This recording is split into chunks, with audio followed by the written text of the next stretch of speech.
ಈ ರಾಜಕಾರಣಿಗಳ ಆರೋಪ ಪ್ರತ್ಯಾರೋಪಗಳೇನೇ ಇರ್ಬೋದು, ಆದರೆ ಅಯೋಧ್ಯೆಯಲ್ಲಿ ಯಾವ ಮೂರ್ತಿ ಸೆಲೆಕ್ಟ್ ಆಗಿದೆ ದಟ್ ಇಸ್ ವೆರಿ ಇಂಪಾರ್ಟೆಂಟ್. ಅದರಲ್ಲೂ ಕರ್ನಾಟಕದ ಶಿಲ್ಪಿ ಕೆತ್ತಿರುವಂಥವ್ರು, ಮೈಸೂರಿನ ಶಿಲ್ಪಿ ಕೆತ್ತಿರುವಂಥ ಮೂರ್ತಿನೇ ಸೆಲೆಕ್ಟ್ ಆಗಿದೆ. ಹೀಗಾಗಿ ಬಹಳಷ್ಟು ಜನ ಹೋಗಿ ಅವರ ಮನೆಯ ಮೆಂಬರ್ಸ್ಗಳಿಗೆ ಸನ್ಮಾನ ಮಾಡಿದ್ದಾರೆ.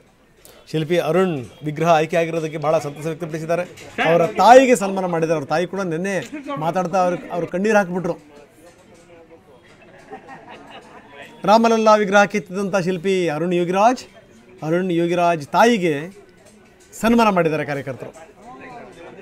ಅವರು ಇವರು ಅಂತ ಇಲ್ಲ, ನಾವು ನೋಡ್ತಾ ಇದ್ವಿ ಕಾಂಗ್ರೆಸ್ ನಾಯಕರುಗಳು ಕೂಡ ಇದ್ದಾರೆ.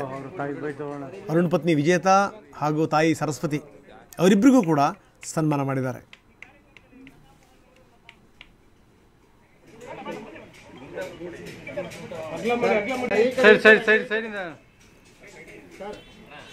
ಸಾಮಾನ್ಯ ಸಂಗತಿ ಆಗಿರಲಿಲ್ಲ. ಯಾಕಂದರೆ 3 ವಿಗ್ರಹಗಳು, GL ಭಟ್ರದ್ದು ಸೇರಿದಂಗೆ ಒಟ್ಟು 3 ವಿಗ್ರಹಗಳು, ಜೊತೆಗೆ ರಾಜಸ್ಥಾನದ ಒಬ್ಬ ಶಿಲ್ಪಿ ಸತ್ಯನಾರಾಯಣ ಅಂತ ಅವ್ರದ್ದು ಕೂಡ.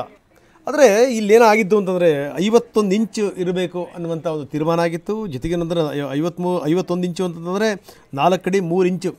ಅದು ಹೆಂಗೆ ಕೆತ್ತಬೇಕು ಅಂತಂದರೆ ಅವನು ಸಂಪೂರ್ಣ ಏನು ಅಂದರೆ ಯುವಕನೂ ಅಲ್ಲ, ಬಾಲಕನೂ ಅಲ್ಲ, ಆ ರೀತಿ ಇರಬೇಕು ಅಂತ ನಾವು ತೋರಿಸ್ತಾ ಇದ್ದೀವಿ. ಯೋಗಿರಾಜ್ ಅವರ ಫೋಟೋವನ್ನು ಕೂಡ ನಾವು ತೋರಿಸ್ತಾ ಇದ್ದೀವಿ. ನೇತಾಜಿ ಸುಭಾಷ್ ಚಂದ್ರ ಬೋಸ್ ಅವರ ಪ್ರತಿಮೆಯನ್ನು ಕೆತ್ತಿದ್ರು ಮೋದಿಯವರೇ, ಅದನ್ನು ಲೋಕಾರ್ಪಣೆಗೊಳಿಸಿದರು. ಶಂಕರಾಚಾರ್ಯರ ಮೂರ್ತಿಯನ್ನು ಕೆತ್ತನೆ ಮಾಡಿದಂಥವರು ಕೂಡ ಇದೇ ಅರುಣ್ ಯೋಗಿರಾಜ್.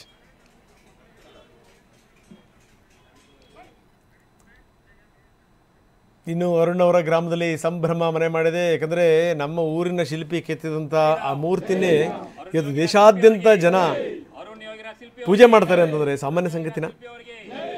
ನರೇಂದ್ರ ಮೋದಿ ಅವರಿಗೆ ಜೈ ಶ್ರೀರಾಮ್.